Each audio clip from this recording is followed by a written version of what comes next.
Karen spent the next few days thinking about the letter from Sam. She had expected him to respond with anger or punishment, but the letter was calm and firm. It reminded her about rules, fairness, and respect. For the first time, Karen began to feel doubt. She wondered if she had been too harsh, too focused on control rather than community. Meanwhile, Sam's ranch continued to come alive. Early mornings were filled with the sounds of horses, chickens, and birds. He repaired fences, painted barns, and planted a vegetable garden. Children visited often, learning how to plant seeds and care for animals. Parents brought baskets of food and neighbors stayed to chat, slowly forming bonds that had long been missing in the neighborhood. One afternoon, Karen watched from her porch as Sam helped a small boy untangle a rope around a horse. The boy's mother stood nearby, smiling and nodding in gratitude. Karen felt a mix of envy and confusion. She had spent years trying to control everyone, yet Sam achieved trust and respect effortlessly. She asked herself silently, "Why does he succeed while I fail?" That evening, she decided to try one last approach. She walked across the street with a polite smile, unsure of how Sam would receive her.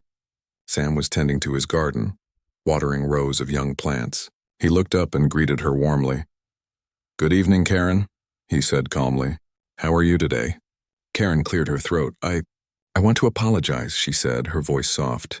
"I acted without thinking. I tried to control things that were not mine to control. I caused trouble, and I see now that it was wrong." Sam nodded, still gentle. "Thank you for saying that, Karen. Apologies are not just words, they show that you are willing to grow. That is important in any community." Karen looked down, unsure of what to say next. I don't want to cause problems anymore. I want to learn how to be better. Can you help me understand?" Sam smiled. "Of course. Rules are important, but kindness and respect are even more important. You have good intentions, Karen. We just need to focus on using them in the right way." From that day on, Karen began to change. She no longer complained about every little thing. She started helping neighbors with small tasks and even joined Sam in community events. Slowly, people began to see a new side of her, a side that was willing to cooperate rather than control. Sam continued his life at the ranch, always calm and patient. He knew that change did not happen overnight. Karen had spent years building habits of control, and breaking them took time. But he also knew that when someone truly wanted to improve, they could. The neighborhood began to feel lighter and happier. Families came together more often, sharing meals and helping each other with chores. Children played freely in the open spaces, and the community no longer felt tense. Sam had not just restored his ranch. He had restored harmony to the neighborhood. One sunny afternoon, Karen approached Sam again. This time she carried a small basket of fruit. "I wanted to thank you," she said, "for showing me patience, for teaching me how to act with fairness and kindness. I think I understand now."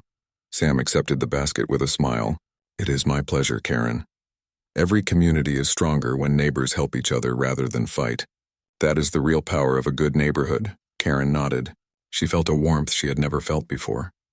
Pride and control no longer consumed her thoughts. She realized that working together brought more happiness than dominating others ever could. As the sun began to set over the ranch, Sam and Karen looked out across the fields. The community was calm, peaceful, and full of life. Neighbors waved from their porches. Children ran freely along the paths. Sam felt a deep sense of satisfaction. The ranch was more than a home now. It was a symbol of trust, patience, and harmony. And Karen, for the first time, understood that true leadership did not come from authority or control. It came from respect, fairness, and the willingness to grow. The ranch had become a place where everyone, even the most stubborn neighbor, could learn and thrive. The next morning, the ranch felt alive with energy. Sam woke early as usual and walked around his property. The horses were grazing calmly. The chickens pecked at the ground, and the garden he had planted began to show tiny sprouts. Everything seemed to hum with life. Sam smiled, knowing that patience and care had brought the ranch back to its former beauty. Karen, too, began her day with a new mindset. She had spent the past few weeks learning from Sam's example. Instead of looking for ways to complain, she looked for ways to help. She watered the community garden, assisted neighbors with chores, and even helped organize small gatherings to welcome everyone. Slowly, people noticed her change, and they began to trust her again. That morning, a few children ran across Sam's yard, laughing and playing as he watched. He called out, "Be careful near the fence." But his voice was warm and friendly. Karen came to the porch, carrying fresh lemonade for everyone. She offered it to the children and Sam, smiling genuinely. For the first time, her pride no longer controlled her. Her happiness came from helping others. The neighbors began to gather at the ranch more frequently. Some brought baked goods, others shared stories from the past, and a few even came to ask Sam advice on small HOA matters in the neighborhood. He listened patiently, offering guidance without judgment. The people realized that Sam's presence was a gift. He was not there to control or punish. He was there to support, teach, and create harmony. Karen observed from across the yard, feeling a sense of relief she had never expected. She realized that trying to control everyone had only made her unhappy. Seeing Sam work with kindness and patience taught her a new lesson. Leadership was not about being the loudest voice or enforcing every rule. It was about earning respect, helping others, and acting fairly. By noon, the community had organized a small gathering near the old barn. Sam helped set up benches and tables while Karen arranged flowers along the fence. Children ran around happily. Neighbors laughed, and the warm sunlight spread across the fields. It was a celebration of togetherness, a moment of peace that everyone shared. Karen approached Sam as they watched the neighbors interact. "I never realized," she said softly, "that living with fairness and respect could feel so good. I thought being in control was everything, but I see now that it isn't." Sam nodded, smiling. "You've learned an important lesson, Karen.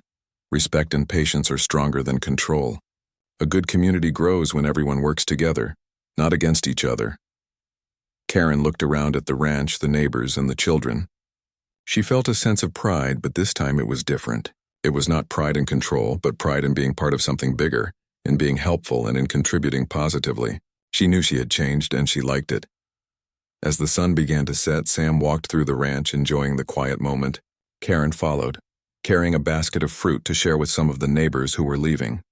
The air smelled sweet with flowers, fresh grass, and the promise of a calm evening. Everything felt right. For the first time, Karen understood that a neighborhood could thrive only when people worked together with kindness. She had learned that respect was earned, not demanded, and that patience often brought better results than anger or insistence. Sam returned to his porch as the sky turned shades of orange and pink. He looked out over the ranch, content. This land, once quiet and empty, was now full of life, laughter, and community spirit. He had restored more than the ranch. He had restored harmony and shown that leadership was about helping others grow. Karen stood beside him, silent but thoughtful. She realized that her old ways no longer mattered. She had a chance to start fresh, to be a better neighbor, and to help build a community that everyone could enjoy. And in that moment, Sam knew that patience, kindness, and wisdom had won the day. The ranch was no longer just a home, it was a place of learning, friendship, and trust. Karen, the once overbearing neighbor, had finally discovered the true meaning of community. And peace settled over the fields as the sun dipped below the horizon. The ranch and its neighbors had found harmony, and Sam smiled, knowing that this was only the beginning of many happy days ahead. Tom lived in a small house on the edge of town with his wife Anna and their 2 children, Mia and Ryan. He was a simple man who worked in a local workshop where he fixed farm tools, repaired old machines, and sometimes even built small parts for tractors. His work was honest, but it did not pay much. Still, Tom never complained. He believed that if he kept working hard, his family would always have food, clothes, and a roof over their heads. Behind his house stood a large hangar. The hangar was very old, built by his late father many years ago. Its walls were rusty, its roof leaked when it rained, and inside it smelled of dust and old metal. Most people in town thought the hangar was nothing but a pile of junk. To Tom's family, it was just an empty shell filled with useless things. But to Tom, it was more than a building. It was a place of memories, and he felt that his father had left something important inside. Almost every evening after finishing his shift at the workshop, Tom would walk to the hangar. He would light a small lantern and spend hours inside, moving boxes, wiping dust from shelves, and looking through piles of strange objects. Some items were tools. Some were machine parts, and others were books and papers filled with notes. Tom could not explain why, but something in his heart told him the hangar was special. His family, however, did not share his belief. Anna, his wife, often looked at him with tired eyes. She thought Tom was wasting time in the hangar when he could be helping with chores or finding a way to earn extra money. The children also found it amusing. One evening, as Tom came back inside with his hands covered in dust, Mia laughed and said, "Dad, are you still searching for treasure in that old place?" Ryan smirked and added, "Maybe one day he'll find a golden chair under all those spider webs." Even Anna gave a small smile, though she did not mean to hurt him. She softly said, "Tom, that hangar has nothing left in it. Your father stored junk there and it has been sitting for years. Please don't waste your energy." Tom listened quietly, but he did not argue. He simply nodded and washed his hands. Inside, though, he felt a stronger pull toward the hangar than ever before. He remembered being a young boy, standing beside his father in that very place. His father had whispered once that the hangar held secrets too valuable to throw away. Tom had never forgotten those words. The next day was rainy and the workshop closed early. Tom walked home feeling the cold drops on his shoulders. When he reached the hangar, he stepped inside to escape the storm. The sound of rain hitting the roof made the place feel alive. He lit his lantern and looked around. Something told him to check the farthest corner, a spot he rarely touched. There, under a broken shelf, stood a large wooden chest. It was covered with thick dust and spider webs. Unlike the other boxes, this one was heavier and locked with a rusty clasp. Tom dragged it out, his heart beating faster with each pull.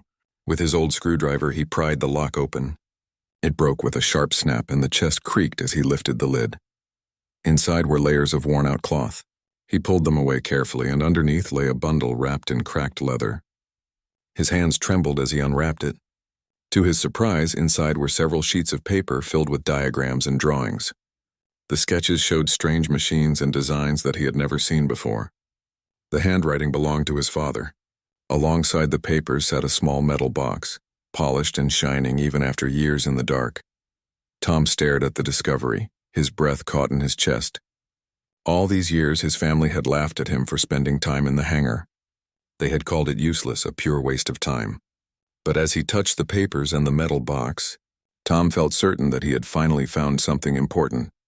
For the first time, he felt that the hangar's secrets were about to change not only his life, but also the life of his entire family. Tom sat on the cold floor of the hangar, staring at the bundle of papers and the shiny metal box. His heart beat faster than ever. He carefully flipped through the pages. Each sheet was filled with hand-drawn diagrams, arrows, and notes written in his father's neat handwriting. Some pages had sketches of large structures, while others showed small detailed parts that looked like pieces of a machine. He could not fully understand what the drawings meant, but he could tell they were not ordinary. His father had been a clever man, always inventing, repairing, and creating new ideas. Tom remembered how his father used to spend nights inside the hangar, working under a single lamp while everyone else slept. At that time, Tom was too young to understand the importance of it. But now, with these papers in his hand, he realized that his father might have been hiding something valuable. Tom set the papers aside and picked up the small metal box. It was surprisingly heavy for its size. The surface was smooth and it looked newer than anything else in the hangar. He tried to open it, but there was no keyhole. Instead, there was a small round button on the side. When Tom pressed it, the lid clicked open. Inside, there were 3 items. The first was a strange-looking key made of silver. The second was a black notebook with more of his father's handwriting. The third was a folded letter sealed in an old envelope. Tom slowly opened the envelope and pulled out the letter. The paper was yellow with age, but the writing was clear. "My son, if you are reading this, it means you have found what I left behind. Do not throw these away, for they are worth more than you can imagine. What lies in these papers and designs is not junk. It is a vision I worked on for many years. People may laugh, but one day these ideas will bring great value. Keep this safe, and when the time is right, share it with the world." Tom's eyes filled with emotion as he read the words.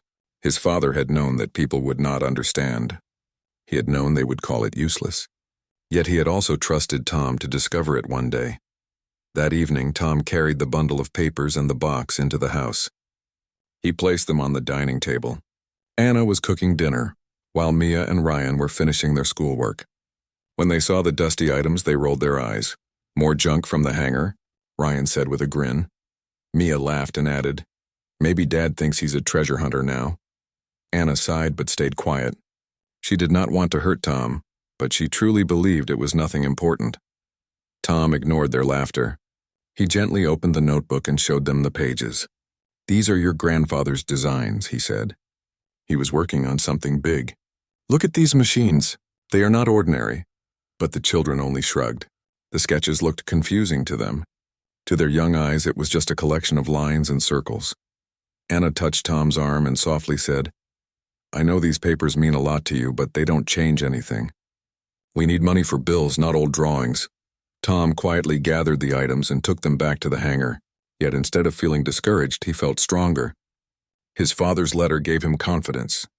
There was something hidden in these designs, and he would not give up. The next few nights, Tom stayed awake after his family slept. He studied the papers carefully, tracing the lines and comparing them with the notes in the notebook. Slowly, he began to see patterns. The machines were not random. They looked like early designs for advanced engines, storage systems, and even energy devices. One page caught his attention more than the rest. It showed a detailed diagram of a structure that looked like a drilling device, designed to reach deep underground. His father had written next to it, "The key to hidden wealth lies below." Tom's hands shook as he read the note again. Could it be that his father had discovered something valuable buried deep in the land? Could the hangar itself be standing above something precious? The thought filled him with excitement and fear at the same time. If it was true, then the old hangar was not just a dusty building. It was the gate to something far greater.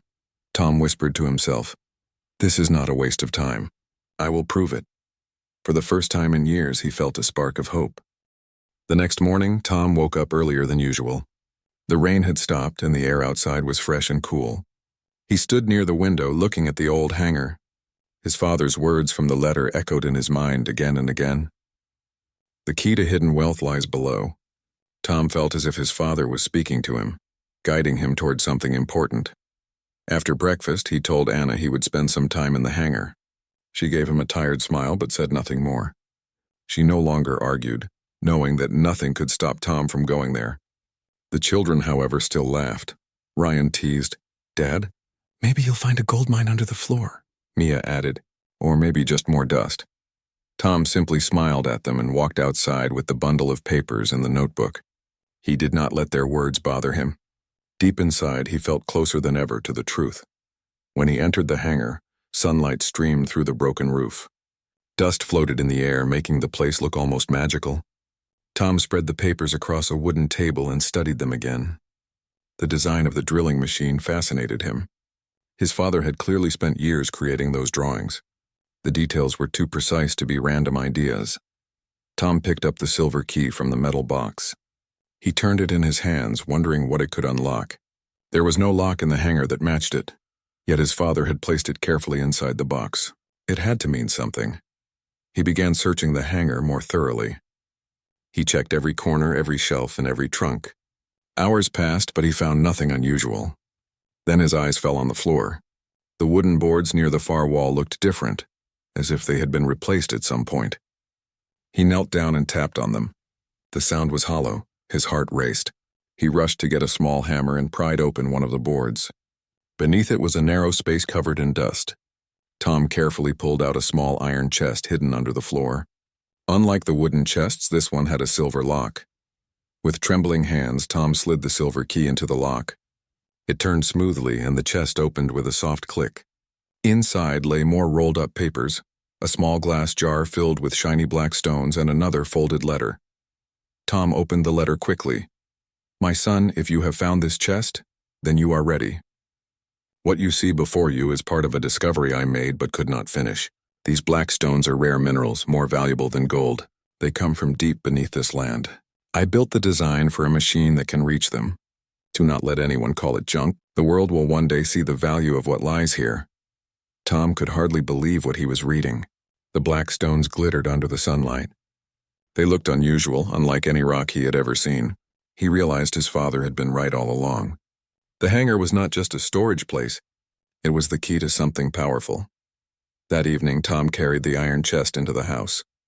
His family was at the table waiting for dinner. When he placed the chest in front of them, Mia and Ryan looked at it curiously. "What's that, Dad?" Ryan asked. Tom opened the chest and showed them the stones. They shone brightly even under the dim kitchen light.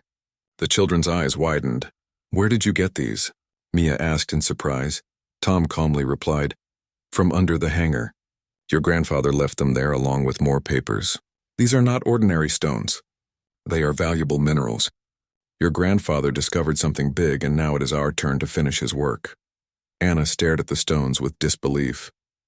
For years she had thought the hangar was useless, but the sight of the glittering stones made her heart beat faster. "Still," she whispered, "Tom, are you sure about this?"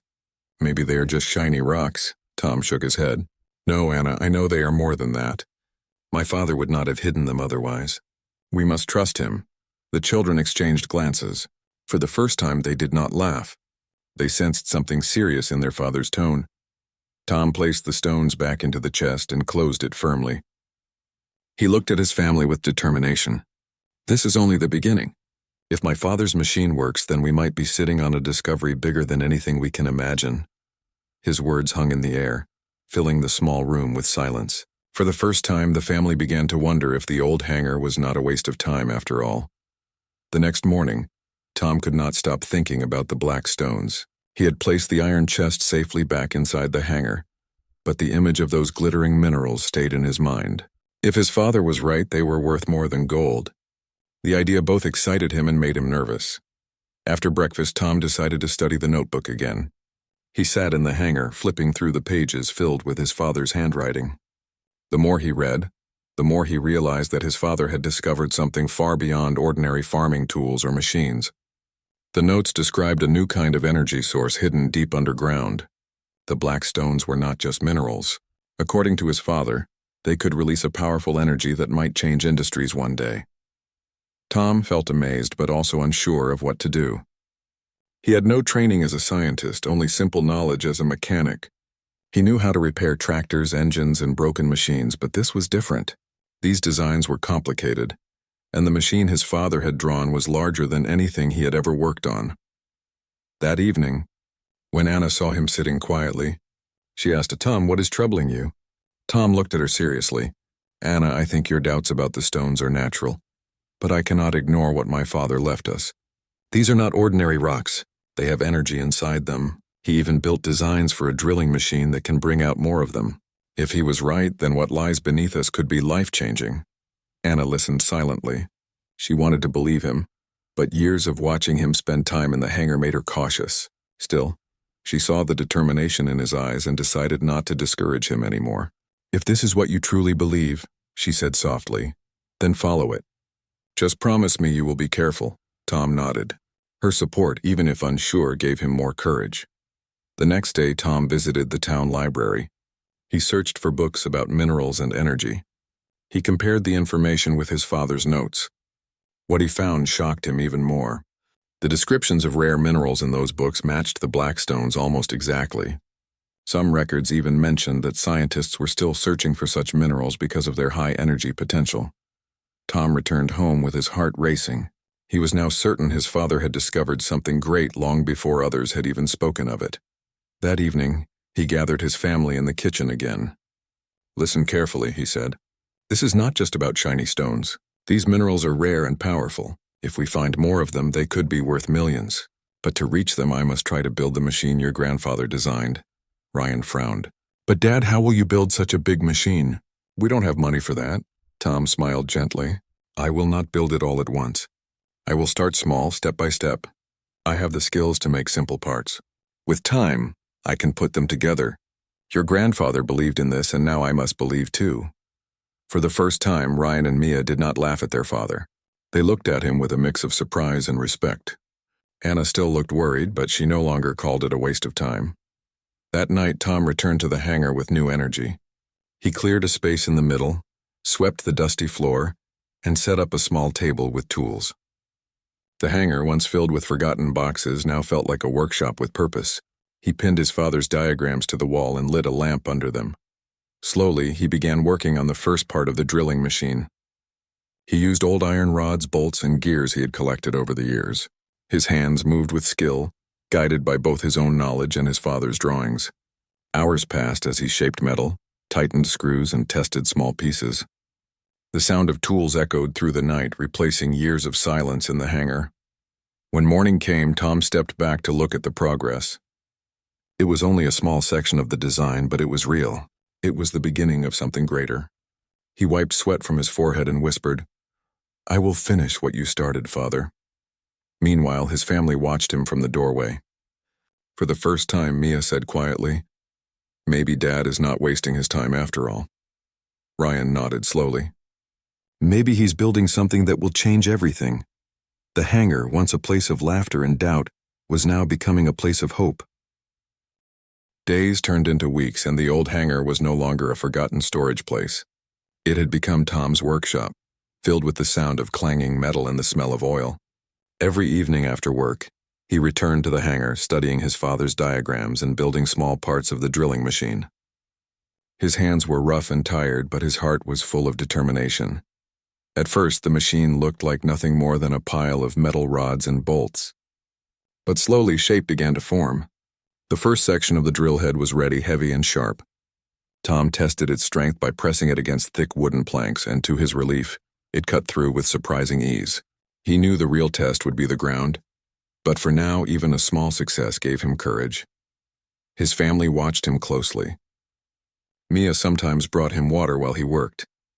Ryan, though unsure at first, began handing him tools. Even Anna, who had once doubted the hangar, came to sit near the doorway in the evenings, watching silently as her husband worked with focus. One evening, Ryan finally asked, "Dad, can I help you with something real? Not just passing tools." Tom looked up at his son with pride. "Of course, come here. I'll show you how to shape the rods. Your grandfather's design needs careful hands." From that day, Ryan joined him in the hangar almost every night. He learned how to weld small pieces, tighten bolts, and measure angles. Tom explained everything patiently, just as his father had once taught him. For Ryan, it was the first time he truly understood why his father spent so much time there. Meanwhile, Mia grew curious about the notebook. She liked reading and had sharper eyes for details than her brother. One afternoon, she sat in the hangar with the notebook in her lap, flipping through the pages.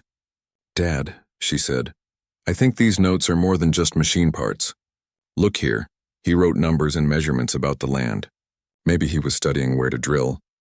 Tom leaned over her shoulder and nodded. She was right. His father had carefully recorded soil depths, rock layers, and even sketches of the ground beneath the hangar.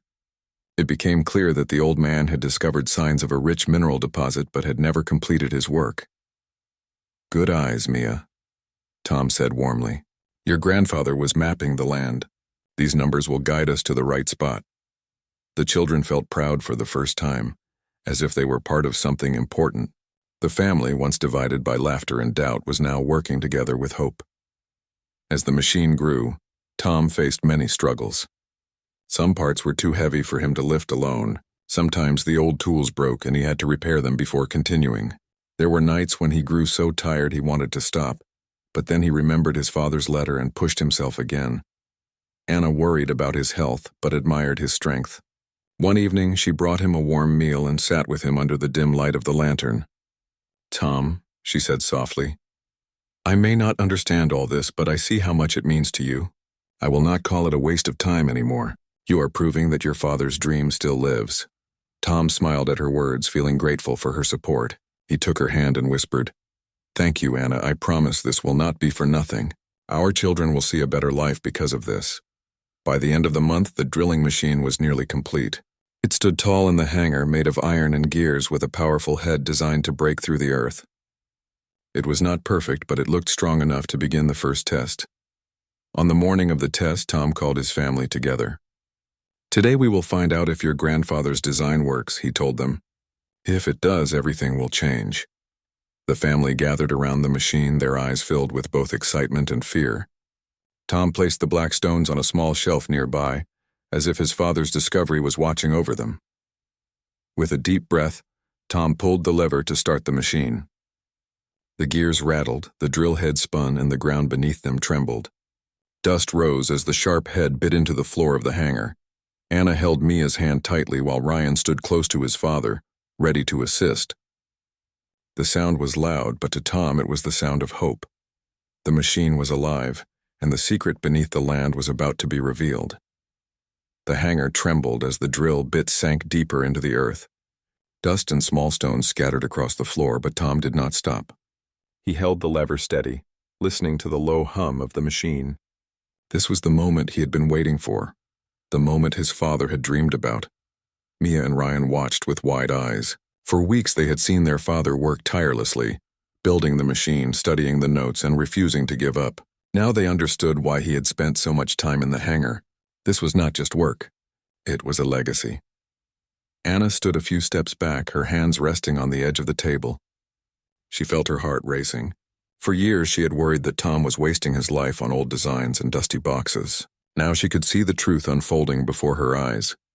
Suddenly the drill hit something solid. The machine shook violently and a cloud of dust rose higher than before. Tom quickly adjusted the controls, keeping the drill steady. He wiped sweat from his forehead and focused on the readings in his father's notebook. "Dad, what is it?" Ryan asked, his voice trembling. Tom glanced at his son and smiled. "It's the first sign. We are close to something important. Just stay calm and watch." Minutes passed and the drill continued to descend. Tom had built the machine with care, using his own knowledge and his father's designs. Every gear, every bolt, every metal rod had been placed with precision. Now it was time to see if it worked as intended. Suddenly the drill struck a layer of dark rock. The metal scraped against it, producing a sharp ringing sound. Tom's eyes widened. "This is it. The layer with the minerals," he whispered. Mia stepped closer, holding her notebook. "Dad, the black stones. Are we going to find more?" Tom nodded. "Yes, we are. This is what your grandfather wanted us to discover. The stones below could change everything for our family." He carefully adjusted the machine, guiding it to break through the rock layer. Dust and small fragments fell to the ground. The drill's power was strong, but it was slow. Tom knew patience was key. He checked the readings, compared them with the sketches, and slowly pushed the machine forward. After a few tense hours, the drill finally broke through the rock layer. A small cavity appeared, and inside the black stones glimmered, shining brighter than anything Tom had ever seen. He reached in carefully and lifted one of the stones. Its weight was heavier than it looked, and its smooth surface reflected the lantern light. "It worked," Tom said softly, his voice full of emotion. "We did it," Mia and Ryan gasped. They had never seen anything like it. The stones were beautiful, black but glowing faintly with a strange light. Tom held them up to show his family. Anna stepped forward, her eyes wide. "Tom, this is incredible," she said. She smiled, a mixture of pride and amazement. "I cannot believe I doubted you. This is amazing." Tom carefully placed the stones into a small container. "These are just the beginning," he said. "There are more below. Your grandfather hid them here for a reason, and now we are continuing his work. One day this discovery will change everything." The children looked at their father with newfound respect. They realized that the hangar, once a place of laughter and doubt, was now a place of hope and opportunity. It had taken patience, determination, and faith to reach this moment.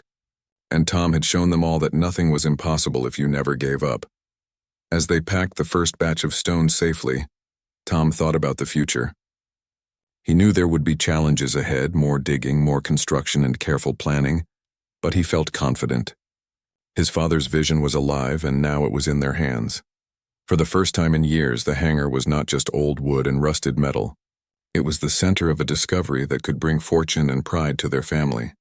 Tom looked at his family, their eyes shining with excitement and hope, and whispered, "Your grandfather would be proud." And in that moment, the laughter of doubt and ridicule that had once filled the air was replaced by a new sound, the sound of dreams coming true.